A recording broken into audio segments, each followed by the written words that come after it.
नमस्कार, स्वागत है आप सभी का 18 आवर स्वदेश पर। मैं हूं आपके साथ सौमित्र बुद्धकर। आप देख रहे हैं मार्केट्स पर हमारी खास पेशकश, कल की तैयारी। आइए बता दें क्या खास लाए हैं आज हम शो में आपके लिए। बजाज ऑटो पर होगी खास चर्चा क्योंकि कंपनी ने शेयर बायबैक को दे दी है मंजूरी।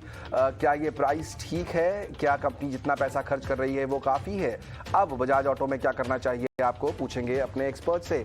जोमैटो और ब्लिंकिट डील के फायदे क्या होने वाले हैं और क्या होंगे नुकसान? बाजार को तो बहुत ज़्यादा पसंद नहीं आई शायद। जोमैटो का शेयर करीब 7% नीचे हमने देखा। पूछेंगे एक्सपर्ट से अब क्या करना चाहिए आपको, और साथ ही साथ कल के लिए कुछ दमदार ट्रेडिंग आइडियाज भी होंगे इस शो में शामिल।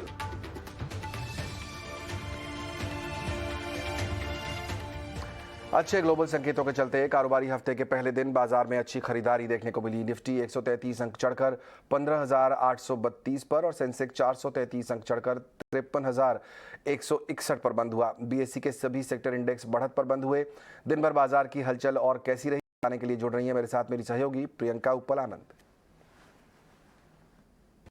बिल्कुल, देखिए आज बाजार में एक गैप अप एक्सपेक्ट किया जा रहा था और शुक्रवार को भी जब हम गए थे तो ये लग रहा था, उम्मीद थी कि ऑन द बेसिस ऑफ कि बहुत ज़्यादा शॉर्ट पोजीशंस थी, ओवरसोल्ड थे बाजार और इसको सपोर्ट किया ग्लोबली बाजारों ने। और आज आपने एक गैप अप के साथ देखा ओपन होते हुए ट्रेड को 15,850 के ऊपर हम ओपन हुए। हालांकि बहुत ज़्यादा ट्रेडिंग अपॉर्चुनिटीज़ उन लोगों को नहीं मिली होगी जो आज ओपन होने के बाद लेना चाहते थे, जो कैरी करके गए होंगे बीटीएसटी ट्रेड्स, उनके लिए जाहिर तौर पर बहुत अच्छा दिन रहा। लेकिन जो गेन्स थे उसे बाजार ने सस्टेन किया। आप देखेंगे 50 और पॉइंट्स तक ही आपको इरोड होते हुए दिखाई देगा निफ्टी पर, लेकिन उसके अलावा 15,830 के ऊपर क्लोज होना, यानी आप एक बुलिश साइन पर आज भी क्लोज होके जा रहे हैं कि ये अभी जो अप मूव है, जो ये शॉर्ट कवरिंग अबाउट है, ये अभी भी कुछ दिन के लिए जारी रह सकता है। यहाँ पर आपने सारे सेक्टर्स को आज पार्टिसिपेट करते हुए देखा। बाजार में सबसे ज्यादा जो आज गेन्स निकल कर आए वो आईटी पैक से। सेक्टोरियल लिहाज से आप बात करें तो आईटी पैक आज का बिगेस्ट गेनर भी रहा। उसके अलावा सरकारी स्पेस से आपको बहुत सारे काउंटर्स देखने को मिले। कोल इंडिया, ओएनजीसी जैसे काउंटर्स, एनर्जी पैक से आपको फिर से आज एक पार्टिसिपेशन बाजार में दिखाई दी। और साथ ही कमोडिटी प्राइजेस, कमोडिटी स्टॉक से भी आपको आज पार्टिसिपेशन दिखाई दी। अगर हम गेनर और लूजर निफ्टी की पहले बात करें तो पहले 5 गेनर्स में आपको एनर्जी पैक, आईटी पैक के स्टॉक्स दिख जाएंगे। ONGC, Coal India, L and T, Tech Mahindra, HCL Tech, तो ये सारे गेनर स्टॉक्स थे जो हमने निफ्टी पर ट्रैक किया। और लूजिंग स्टॉक्स जो थे वहाँ पर थोड़ी बहुत प्रॉफिट बुकिंग आपको कुछ auto select private banks like Kotak Bank, इन सब स्पेसेस में अपोलो हॉस्पिटल आज बड़ा लूजर रहा। तो ये कुछ काउंटर्स थे निफ्टी पर जो आपने आज ट्रैक किए दिन भर की मूवमेंट में। मिड कैप स्पेस में कुछ स्टॉक्स में बहुत ही अच्छी मूव्स निकल कर आई। सीयूबी, सिटी यूनियन बैंक, और ये लगातार हम पिछले हफ्ते से कह रहे हैं कि पीएसयू बैंक स्पेस अब परफॉर्म करने चाहिए क्योंकि बॉन्ड यील्ड सॉफ्ट हुई है। आप सीयूबी, सिटी यूनियन बैंक को देखेंगे वो 7% की मूव के साथ बंद हुआ। डब्ल्यू एनर्जी में अच्छा मूव था। और साथ ही मिड कैप आईटी, माइंड3, कोफोर्ज, इन सारे स्पेसेस में भी आपको अच्छी तेजी आज देखने को मिली। तो overall it was a good short covering बाजार में जो दिखी, और ऊपर के लेवल सस्टेन भी हुए। हालांकि जिन लेवल्स पर बाजार खुला था वहां से थोड़े बैंक निफ्टी की भी पॉइंट्स के लिहाज से सम 150-200 पॉइंट्स के हमने गेन्स इरोड होते हुए देखे। लेकिन सेंटिमेंट अब भी ब्रॉड बेस्ड रैली थी और सेंटिमेंट अब भी आपको बुलिश ही दिख रहा है बाजार पर। बिल्कुल, सेंटीमेंट कुछ बुलिश दिखाई दे रहा है और कई एक्सपर्ट से भी हमने बात की। हीलियोस कैपिटल के सीईओ दिनशॉ ईरानी का कहना है कि बाजार में वैल्यूएशन 10 साल के एवरेज स्तर पर है। निवेशकों को हर गिरावट में खरीदारी के मौके तलाशने चाहिए। हमें लग रहा है कि एक जो होता है ना जहर निकल आया मार्केट में, वो हो गया है। शायद आपको बॉटम शायद दिख गया होगा, पर कभी बोल नहीं सकते हैं वैसे। पर यही लग रहा है कि अभी डेटा पॉइंट जो आ रहे हैं यूएस से, कि वही ड्राइव करने वाला है फ्रैंकली आपको। तो डेटा पॉइंट जो यूएस से आ रहे हैं वो ऐसे लग रहे हैं कि शायद वहां पे भी एक कंजर्वेटिव एटीट्यूड आ गया है कि इन्फ्लेशन इतना कुछ ज्यादा रेयर नहीं करेगा। 8.6% ऑलरेडी हो गया है, क्रूड थोड़ा नीचे आ गया है, और वहां पे जो रिटेलर्स हैं वो बोल रहे हैं कि there is a dip in demand. तो ऑब्वियसली ये सब जो डेटा पॉइंट्स हैं वो यही दिखाते हैं कि डिमांड कम हो रहा है, और उसके चलते इन्फ्लेशन भी, आपने कमोडिटी प्राइसेस में देख लिया करेक्शन कितने जोरों के हैं। कहीं कहीं में तो 50-50% करेक्शन आ गए हैं, और 20% तो एवरेज रहे हैं अक्रॉस द बोर्ड। सो ये सब जो होते हैं वो इन्फ्लेशन को टेम डाउन करते हैं। तो उसके चलते तो हमें ये लग रहा है कि एक बार एक पीक आउट हो गया है इन्फ्लेशन के चलते। और हमारा व्यू यही था कि इंडिया में भी आप देखें तो सितंबर तक हमें ऐसे लग रहा है कि पीक आउट हो जाएगा इन्फ्लेशन, और उसके बाद आपको डिप दिखना चालू हुआ। बहरहाल अगर जो ये जारी रहा कि कमोडिटी प्राइसेस नीचे आते रहे और क्रूड थोड़ा और गिर जाए, तो शायद आपको ज्यादा जल्दी दिखेगा इन्फ्लेशन डिप होते हुए। और अगर जो वैसा रहा तो ऑब्वियसली रिसेशन की बात नहीं हो रही है, यहाँ पे डिमांड स्लोडाउन की बात हो रही है, और वो हुआ तो बहुत ही हेल्दी है मार्केट के लिए। और दूसरा, जैसे मैंने आपको पहले भी बताया था कि इंडिया का जो वैल्यूएशन है वो तो अपने 10 साल के एवरेज पे आके अभी डटा हुआ है वहां पे, और this is a very good sign कि जो प्रीमियम थे वो चले गए। तो हमारा तो व्यू ऐसे ही है कि अभी यही मौका होता है, जब गिरता है बाजार तो हर एक डिप पे आपको ऐड करना चाहिए टू योर पोजीशन। ओके, तो हर गिरावट में मौके तलाशने चाहिए और पोर्टफोलियो में अच्छे स्टॉक्स को ऐड करना चाहिए। ये है यहाँ पर हीलियोस कैपिटल की राय। आगे बढ़ेंगे और हमारे मेहमानों को भी चर्चा में शामिल करेंगे। मेरे साथ आज शामिल हैं शर्मिला जोशी और किरण जानी। आप दोनों का बहुत बहुत स्वागत। किरण, 15,800 को बहुत लोग एक रेजिस्टेंस मान के चल रहे थे और आज उसके ऊपर क्लोजिंग हुई है। क्या मतलब निकालना चाहिए ट्रेडर्स को इसका? Good evening everyone. So overall definitely जैसे आपने बताया 15,800 का एक इम्पॉर्टेंट रेजिस्टेंस था।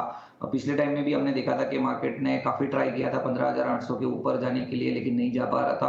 आज हमने देखा कि जो भी इंपॉर्टेंट सपोर्ट या तो रेजिस्टेंस होते हैं मार्केट में, वो गैप अप या तो गैप डाउन से टूटते हैं, और आज वही थियरी से हमने देखा कि एक गैप अप ओपनिंग हुआ मार्केट में। लेकिन ड्यूरिंग द मार्केट अगर आपने देखा होगा तो weeks starting of the day हमने देखा कि 2 से 2.5% ऊपर था। साथ ही साथ जब मार्केट 15,900 के आसपास ट्रेड कर रहा था तो 15,900 के कॉल राइटर्स कंटिन्यू एक्टिव थे। हालांकि ईओडी पे हम देखें तो काफी कुछ ओपन इंटरेस्ट लेके नहीं गए, लेकिन उसके सामने 15,800 के जो कॉल राइटर्स थे उसमें कोई बड़ी शॉर्ट कवरिंग हमने नहीं देखी थी। तो ये पहला सेंटीमेंट्स था जो दिखा रहा था कि मार्केट में 15,900 या 15,016 का जो जोन है वो सप्लाई जोन का काम करेगा। लेकिन अभी जिस तरह की क्लोजिंग आई है डेली चार्ट के ऊपर, या तो अगर हम जो लोअर टाइम फ्रेम चार्ट है वो अगर हम एनालिसिस करते हैं, सो एक डीप डेफिनेटली एक्सपायर लेके हम एक्सपेक्ट कर सकते हैं। 15,700-750 एक बेस सपोर्ट बन गया है। तो जब तक 15,700-750 होल्ड है, जैसे पिछले टाइम में भी हमने देखा था कि 15,700 was the one of the best support, कि वहां से मार्केट काफी टाइम घूम रहा था। तो ये एक्सपायरी के लिए भी अब हमें ये वीकली एक्सपायरी के लिए भी हम 15,700 को ध्यान में रखेंगे। जब तक 15,700 नहीं टूटता है तो कोई भी डिप आता है कल के दिन में, सो वो एक बाय अपॉर्चुनिटी होगी। 15,700 के नीचे का आप स्टॉप लॉस रखिए, और जिस तरह का pattern formation higher top higher bottom बन रहा है एज पर the Dow theory, there are very good chances कि हम नेक्स्ट वीक तक एक बार फिर से 16,000 से 16,200 की रेंज में निफ्टी को आते हुए देखे। निफ्टी के कंपैरिजन में अगर आप आज बैंक निफ्टी देखें तो बैंक निफ्टी में इनिशियली हमने एक पेन देखा था, लेकिन नीचे में जिस तरह से वो 33,700 को होल्ड करके बैंक निफ्टी ने क्लोजिंग दिया है, सो ये क्लियर इंडिकेशन है कि जिस तरह से पिछले वीक में हमने देखा था 33,700 800 एक रेजिस्टेंस था, तो उसी रेजिस्टेंस के ऊपर बैंक निफ्टी ने भी क्लोज दिया है और अपना पूरा गैप जो था वो गैप फील कर दिया है बैंक निफ्टी ने इंट्राडे के फॉल के साथ। So bank Nifty is also looking promising. कल भी 33,700-600 के आसपास मिलती है, सो हमें लॉन्ग करके जाना चाहिए। 33,400 का स्टॉप लॉस मेंटेन करना चाहिए, और ये वीकली एक्सपायरी तक वी आर एक्सपेक्टिंग 34,400 तक के लेवल्स। ओके, तो ये हुई लेवल्स की बात। यहाँ पर बाजार का जो फोकस है, शर्मिला को भी चर्चा में शामिल करेंगे और स्टॉक स्पेसिफिक चर्चा शुरू करते हैं। शर्मिला, ऑटो आज फ्लेवर में है। हमने देखा लगातार बड़ी कंपनियों से खबरें आ रही हैं। बजाज ऑटो से शुरुआत करते हैं। जो खबर आई है कि कंपनी ने बायबैक अनाउंस किया है मैक्सिमम 4,600 के लेवल पर, और कुल मिलाकर 2,500 करोड़ का बायबैक कंपनी कर रही है। ये एनालिसिस लगाया जा रहा है कि शायद यहाँ पर स्टॉक का प्राइस भी होल्ड करने की कोशिश की जा रही है और बहुत ज़्यादा पैसे भी खर्च नहीं कर रही है कंपनी। आपका एनालिसिस क्या कहता है, और उसके बाद इस डेवलपमेंट के बाद स्टॉक पर क्या कॉल होगा आपका?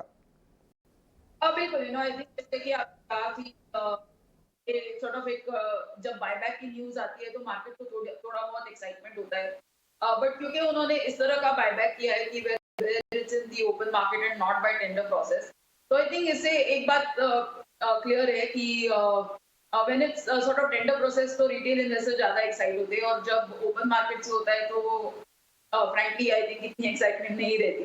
तो yes, I think it's an effort कि आप आपकी कहीं ना कहीं आप एक सिग्नल दो कि that is what our stock price should be, और वो हमेशा एक अच्छी बात रहती है फ्रॉम द मैनेजमेंट कि वो अपना पैसा लगा रहे हैं अपना स्टॉक लेने के लिए।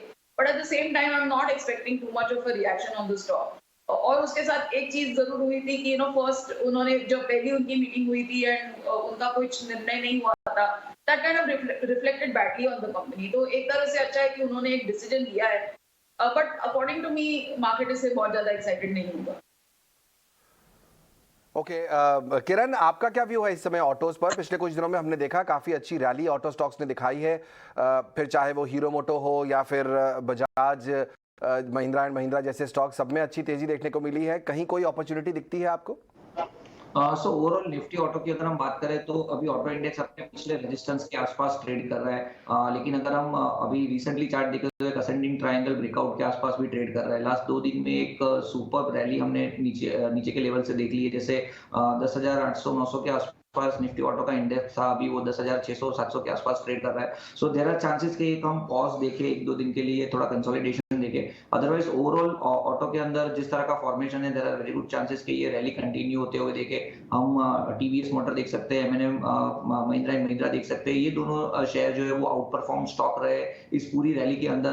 तो कोई भी अगर डिप आता है इन दोनों स्टॉक के अंदर तो हमें लॉन्ग करके जाना चाहिए। और अगर किसी को एक फ्रेश बैट लेना है तो मारुति के ऊपर ध्यान रख सकते हैं। मारुति लॉन्ग टर्म के लिए या तो ट्रेडिंग पर्सपेक्टिव आप ले सकते हो। 8300 का एक स्ट्रॉन्ग सब बेस था जो उसने क्रॉस कर दिया है, आज भी हमने देखा 8500 तक गया था। सो कोई भी डिप आता है 83-8200 के आसपास तो हमें लॉन्ग करना चाहिए। 8100 का आप स्टॉप लॉस रखिए, और अगर आप 2 से 3 महीने इसको होल्ड करके रख सकते हो तो there are very good chances कि हम 9000 तक के टारगेट मारुति में देख सकते हैं। बिल्कुल 9000 तक के टारगेट कुछ और ब्रोकरेजेस ने भी दिए हैं। मारुति एक क्लियर कैंडिडेट दिखता है ऑटो स्पेस में, जहां पर बढ़िया खरीदारी की अपॉर्चुनिटी दिखती है। एक और स्टॉक जो खबरों की वजह से फोकस में था शर्मिला आज, वो था जोमेटो का। ओवर द वीकेंड यहां पर खबर आई कि ब्लिंकिट को जो है खरीदने वाली है कंपनी, जिसका पहले नाम ग्रोफर्स था, उसको अब ब्लिंकिट के नाम से जाना जाता है। जोमेटो उस कंपनी को खरीद रही है और ईटी नाउ स्वदेश ने सबसे पहले ये खबर आपको दी भी थी, ये कंफर्म की कंपनी ने। लेकिन शायद जिस वैल्यूएशन पे खरीदे गए हैं वो बाजार को पसंद नहीं आया। 4,437 करोड़ में ऑल स्टॉक डील हुई है ये। पहले तो डील पर आपको क्या कहना है, और उसके बाद जोमेटो जो आज हम देख रहे हैं 6.5% नीचे, कोई कॉल बनेगा जोमेटो पर? आई थिंक कि आपने कहा कि ये चर्चा काफी लंबे समय से चल रही थी कि इनका इस तरह का एक्विजिशन रहेगा, और जहां तक ये सब न्यू एज कंपनीज की बात है, यही हम आगे देखना चाहते हैं कि किस तरह से वो अपनी जो स्टोरी है वो ग्रो करते हैं, क्योंकि डेफिनेटली आई थिंक वैल्यूएशन इनके फेवर में नहीं है। एंड आई थिंक यस, जैसे कि आपने कहा कि जो प्राइस की डील हुई है that is not very favourable to the company, but at the end of the day कि उन्होंने एक डिसीजन लिया है कि वो किस तरह in which direction they want to take the company. तो आई थिंक बाय या सेल की कोई रेटिंग नहीं रहेगी, लेकिन ये डेवलपमेंट अपने में वॉच करने जैसी है, because I think this will now dictate the direction in which Zomato grows its business. Correct, यहाँ पर जोमेटो के बिजनेस प्लान पर ही क्वेश्चन है और देखना होगा कि किस तरह से वो ये कारोबार करना चाहते हैं। आपको बता दें कि जोमेटो जो है फूड डिलीवरी बिजनेस में तो है ही, हम लोगों के लिए बहुत कॉमन नाम है। स्विगी जो है वो सबसे बड़ा अनलिस्टेड कॉम्पिटिटर इनका है, लेकिन ग्रोफर्स जो है बिजनेस वो जो है ग्रोसरी डिलीवरी बिजनेस में है, तो उसके लिए कॉम्पिटिटर अभी दूसरे बहुत हैं। टाटा न्यू अब एक नया ऐप आ गया है, वहाँ पर ये कारोबार होता है। उसके अलावा बहुत ही कॉमन जो है जियो इस पूरे प्लेटफॉर्म में है, तो जाहिर तौर पर कंपटीशन बहुत ज़्यादा है और इसलिए ये क्वेश्चन उठाया जा रहा है कि जोमेटो इस समय क्यों आया है इस तरह के बिजनेस में। धीरे धीरे शायद और क्लैरिटी आएगी और हम समझेंगे, तब तक लेकिन बाजार को शायद ये डील बहुत पसंद नहीं आई। हमने देखा करीब 6% नीचे ये स्टॉक बंद हुआ। लेकिन कुछ और स्टॉक्स जो फोकस में थे वो थे, उनमें एयरलाइन कंपनियां शामिल थी। पिछले 4 महीनों में हमने देखा कि 3 बार हवाई किरायों में बढ़ोतरी देखने को मिली है। कुछ रूट्स पर 225% तक का इजाफा देखने को मिल रहा है। कितना महंगा हो चुका है हवाई सफर और इसके पीछे क्या वजहें हैं, बताने के लिए मेरे साथ मेरे सहयोगी सौमित सरकार जुड़ रहे हैं। अब सौमित बताइए क्या डिटेल्स हैं आपके पास? एयर फेयर्स अगर आप देखेंगे तो पिछले 4 महीनों में तीसरी बार बढ़ा दिया गया है। पहला मेजर हाइक आया था मार्च में, दूसरा मेजर मई में, और अब जून में वापस से एयरलाइन कंपनीज ने एयर फेयर्स जो है वो हाइक कर दिया। अब अगर आप 7 डे फॉरवर्ड बुकिंग के प्राइसेस देखेंगे वो करीब 4% to 15% से बढ़ा दिए गए हैं, और 2 मंथ फॉरवर्ड के प्राइसेस अगर आप देखेंगे तो 6 to 10% से उनकी इंक्रीज़ हुई है। अब ये प्राइसेस हमने आज सुबह चेक की थी, तो 7 डे फॉरवर्ड हो जाएंगे जुलाई 4 के टिकट प्राइसेस, और 2 मंथ फॉरवर्ड हो जाएंगे अगस्त 26 के टिकट प्राइसेस। अब अगर आप टॉप 5 रूट्स देखेंगे जहाँ पे सबसे बड़ी हाइक आई है 7 डे फॉरवर्ड में, तो उसमें रूट्स आते हैं जैसे कि हैदराबाद मुंबई, बैंगलोर मुंबई, मुंबई दिल्ली, दिल्ली कोलकाता और दिल्ली मुंबई। इन 5 रूट्स में जो टिकट प्राइस हाइक हुआ है वो करीब 6 to 15% हुआ है। अगर 2 मंथ फॉरवर्ड में अगर आप टॉप 5 रूट्स में देखेंगे तो करीब 10% का हाइक हुआ है सारे ही रूट्स में। अब पिछले 4 महीने में जो 3 बार हाइक हुआ है उसमें से जो टिकट प्राइसेस हुए हैं वो करीब 26 to 47% से बढ़ गए हैं 7 डे फॉरवर्ड के बुकिंग रेट्स, और 2 मंथ फॉरवर्ड के जो बुकिंग रेट्स है वो करीब 107 to 225% से बढ़ चुके हैं। तो एक बड़ा मेजर हाइक देखने को मिला है पिछले 4 महीनों में टिकट प्राइसेस में। अब इसके पीछे एक ही कारण है, वो है फ्यूल प्राइसेस जो बढ़ गया है। फ्यूल प्राइसेस एक एयरलाइन कंपनी के लिए करीब 45 to 50% of the total cost है, और ईयर टू डेट अगर आप देखेंगे तो ब्रेंट क्रूड करीब 45% से बढ़ चुका है, और जो एविएशन टर्बाइन फ्यूल के प्राइसेस है इंडिया में वो करीब 90% से बढ़ चुके हैं। अब ये अच्छी बात है कि एयरलाइन कंपनीज कंज्यूमर्स को पास ऑन कर रही है, जिनकी वजह से उनका मार्जिन्स मेंटेन रहेगा, बट कंज्यूमर्स कैसे रिएक्ट करते हैं इस प्राइस हाइक को ये देखना भी इंपॉर्टेंट होगा। अगर आप देखेंगे तो अभी जो एयर ट्रैफिक है वो अभी भी पीक प्री कोविड लेवल के नीचे ही करीब 80% के आसपास एयर ट्रैफिक चल रहा है। तो आगे जाके ये एयर ट्रैफिक कैसे ट्रेंड आउट करता है ये देखना इंपॉर्टेंट होगा। बिल्कुल, किराया लगातार बढ़ाती जा रही हैं कंपनियां और एयर ट्रैफिक भी बढ़ता जा रहा है। शर्मिला, आपको लगता है कि ये जो एयर ट्रैफिक बढ़ रहा है उसका कोई फायदा मिलेगा एयरलाइन कंपनियों को, क्योंकि क्रूड भी अब स्टेबलाइज होता दिख रहा है? क्या कोई अच्छी खबर एयरलाइन इंडस्ट्री के लिए यहाँ पर रीड करनी चाहिए हमें? हम लोग तो आपका डिस्कशन था वो डोमेस्टिक एयर प्राइसेस का था, लेकिन अगर आप देखेंगे कि इंटरनेशनल एयर प्राइसेस किस लेवल पर है तो आई थिंक बहुत ही अलग तरह का पिक्चर है। एंड इट इज क्लियर कि इस साल जो हॉलिडे सीजन में डिमांड रहा है, it is sort of I think people are sort of playing catch up, और सब लोग किधर ना किधर ट्रैवल कर रहे हैं internationally, domestically etcetera. But yes, I think a big role is ATF prices, और मुझे लगता है कि एक आध 2 क्वार्टर में things will sort of normalise, not just in terms of hopefully crude prices, क्योंकि वो जैसे कि आपने कहा वो एक बहुत इंपॉर्टेंट फैक्टर है, और not just for airline companies but for the Indian economy as a whole. तो वो अगर नॉर्मलाइज होता है और जैसे अभी क्रूड करेक्शन दिखा रहा है, वो जर्नी डाउनवर्ड जर्नी कंटिन्यू होती है, then nothing like it, then I think really speaking the percentage of people traveling is still going up, और वो अभी तक मुझे सिग्नल नहीं आया है कि in spite of price hike लोग ट्रैवल करना बंद करेंगे। लेकिन if we go back to where crudes were और ATF prices फिर से और ऊपर जाती है, then we don't know. So hopefully things will be sort of return to normal for airline companies in another quarter or so. कुछ और airlines भी यहाँ पर आने वाली हैं और यात्रियों के लिए तो ज़रूर अच्छी खबर होगी। आकाशा का लॉन्च बहुत जल्द होने वाला है, ऐसा बताया जा रहा है अगले महीने ही, और जेट भी अपने नए अवतार में आने वाली है। तो देखते हैं एयरलाइन इंडस्ट्रीज़, फिलहाल बहुत सारे लोग लेकिन यहाँ पर व्यू ये बना रहे हैं कि एयरलाइन स्टॉक से दूर रहा जाए। इस बीच में किरण, आपसे जानना चाहूँगा मिड कैप IT पर आपसे व्यू जानना चाहूँगा। कई स्टॉक्स हमने देखे, जैसे माइंडट्री को देख लीजिए, वो हमने देखा आज अच्छी तेज़ी के साथ बंद हुआ। कोफोर्ज में हमने अच्छी तेज़ी आते हुए देखी यहाँ से। ये सारे स्टॉक्स अब धीरे धीरे चलने लगे हैं। आपको लगता है यहाँ पर अपॉर्चुनिटीज ढूंढनी चाहिए, कोई मौका है खरीदारी का? तो पहले तो मैं निफ्टी IT की बात करूंगा। निफ्टी IT जिस जंक्शन के ऊपर क्लोज हुआ है, हमने देखा था कि 30 जून को जो गैप डाउन ओपनिंग हुआ था उसका जो हाई था वो 28,400 के आसपास था। लास्ट वीक में भी एक बार अटेम्प्ट हुआ था, 28,360 का हाई बना है, और आज का जो क्लोजिंग वो दोनों हाइस के आजू बाजू है। सो ओवरऑल गैप के अंदर एक एंट्री ले रहे हैं Nifty IT stock, Nifty IT का इंडेक्स, और ऊपर में जिस तरह के हमें रेजिस्टेंस दिख रहे हैं तो 29,000 तक के लेवल से निफ्टी IT जा सकती है।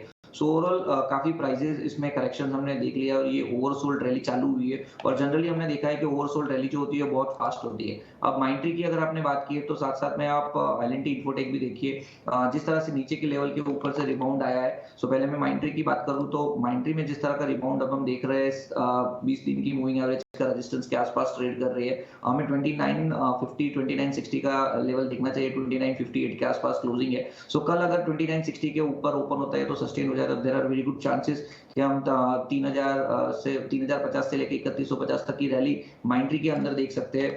दूसरा एक परसिस्टेंट है, परसिस्टेंट सिस्टम के अंदर भी हम देखें तो एक काफी अच्छा उछाल हमने देख लिया है ऑलरेडी। राउंडिंग बॉटम ब्रेकआउट इस काउंटर में हमने देखने को मिल रहा है। ओवरऑल यहाँ पे भी हम लॉन्ग इनिशिएट कर सकते हैं, कोई भी डिप आता है या तो कल अगर कोई गैप अप ओपनिंग होती है 3490 के ऊपर तो वहां पे भी हमें लॉन्ग करके जाना चाहिए। ओवरऑल यहाँ पे भी हमें लग रहा है कि 3600 के आसपास स्टॉक आ सकता है परसिस्टेंट सिस्टम। और लास्ट हमारा जो पिक है वो है एल&टी इन्फोटेक, जो थोड़ा टेक्नो फंडा कॉल है। इसमें 4200 का एक रेजिस्टेंस है, जैसे ही 4200 क्रॉस करेगा we are expecting a big rally, जहां हम 4600 तक के भी टारगेट देख रहे हैं। सो पोजिशनली आप एलटीआई करंट मार्केट भाव से 4200 पे एक्स्ट्रा बाई कर सकते हो और 3900 का पोजिशनल स्टॉप लॉस से आप होल्ड कीजिए। ओके, परसिस्टेंट, एल&टी इन्फोसिस्टम, ये सारे वो स्टॉक्स हैं जहां पर आपको फोकस करना चाहिए। मिड कैप आईटी में यहां पर अभी भी स्टीम बाकी है और हम देख रहे हैं काफ़ी अच्छी rally mid cap IT stocks पिछले कुछ दिनों में दिखा भी चुके हैं। एक और खबर का रुख करते हैं। सिटी गैस डिस्ट्रीब्यूशन को लेकर एक बड़ी खबर सामने आ रही है। सूत्रों से मिली एक्सक्लूसिव जानकारी के मुताबिक सरकार साल 2023 तक हर राज्य में कम से कम सीएनजी स्टेशन पहुंचाना चाहती है। खबर पर ज़्यादा जानकारी के लिए हमारे साथ हमारे सहयोगी प्रकाश पी जुड़ रहे हैं। प्रकाश, बताइए क्या डिटेल्स हैं आपके पास? देखिए, सूत्रों के हवाले से हमें एक्सक्लूसिव जानकारी मिल रही है कि सरकार अब सीजीडी नेटवर्क के एक्सपेंशन प्लान पर नए सिरे से एक रणनीति तैयार कर रही है, जिसमें अब इस बात पर विचार किया जा रहा है, इस बात की रणनीति तैयार की जा रही है कि अब जहां जहां नेटवर्क पहुंच गए हैं उसको ऑपरेशनलाइज कैसे किया जाए और कम से कम समय में कैसे किया जाए। इसके लिए पेट्रोलियम मंत्रालय जो है वो एक एक्शन प्लान तैयार कर रहा है, जिसमें इस बात की रणनीति तैयार की जा रही है कि 2023 तक देश के लगभग सभी ज्योग्राफिकल एरियाज में कम से कम एक सीएनजी स्टेशन जो है उसको ऑपरेशनलाइज ज़रूर कर दिया जाए। हालांकि लद्दाख में ये संभव नहीं हो पाएगा क्योंकि वहाँ पर जो स्थितियाँ हैं, ज्योग्राफिकल जो कंडीशंस हैं वो काफ़ी डिफ़िकल्ट हैं। इसके अलावा इस बात की भी रणनीति तैयार की जा रही है कि कंपनियों के गैस सप्लाई के लिए जिस नए यूनिफॉर्म बेस प्राइस मैकेनिज्म की घोषणा सरकार ने की है उससे उनका जो एक्सपेंशन प्लान है उसमें तेज़ी आ सकती है। लिहाजा कंपनियों को इस बात के लिए इनकरेज किया जा रहा है कि वो अब ऑपरेशन पर ज़्यादा से ज़्यादा ध्यान दें। इस बात का अनुमान लगाया जा रहा है कि सीजीडी नेटवर्क में जो गैस की डिमांड है वो 2029-30 तक 46 MMSCMD से बढ़कर 85.61 MMSCMD हो जाएगी।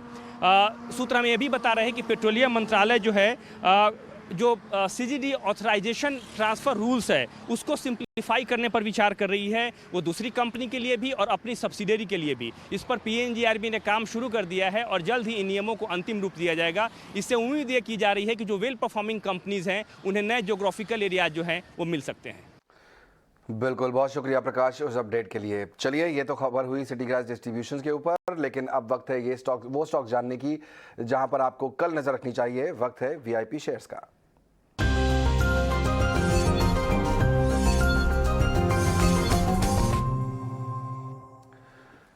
शर्मिला, आपसे बात करना चाहेंगे, कल कौन से शेयरों पर नजर रहेगी आपकी?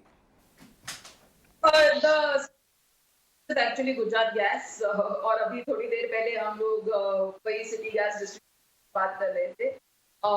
सो I think that's one of the reasons why I like the stock, क्योंकि जिस तरह से गवर्नमेंट का फोकस रहा है पूरे whether it is LPG, LNG, to shift to cleaner fuel, specially for industry, cars etcetera, तो इसका पुश हमें दिख रहा है पिछले 3-4 सालों में। एंड यस, आई थिंक ये पिछले क्वार्टर नतीजे इतने अच्छे नहीं रहे गुजरात गैस के, तो आपको थोड़ा लॉन्गर टर्म व्यू रखना पड़ेगा, because LNG prices, LPG prices, all prices have been little bit थोड़ी ऊपर नीचे, काफी वॉलेटाइल रहे पूरे दुनिया में। तो थोड़ा समय आपको देना पड़ेगा for them to source domestic, थोड़ा रैशनलाइजेशन होने के लिए, लेकिन ग्रोथ स्टोरी इसमें बहुत अच्छी है, तो आप लॉन्ग टर्म के लिए ये स्टॉक खरीद सकते हैं with a target of 500। Okay, तो ग्रोथ स्टोरी काफी अच्छी है, लॉन्ग टर्म का व्यू रखिए। 500 रुपए तक के टारगेट आपको गुजरात गैस में मिल सकते हैं। किरण, आपकी तरफ से कौन से आइडियाज होंगे कल के लिए?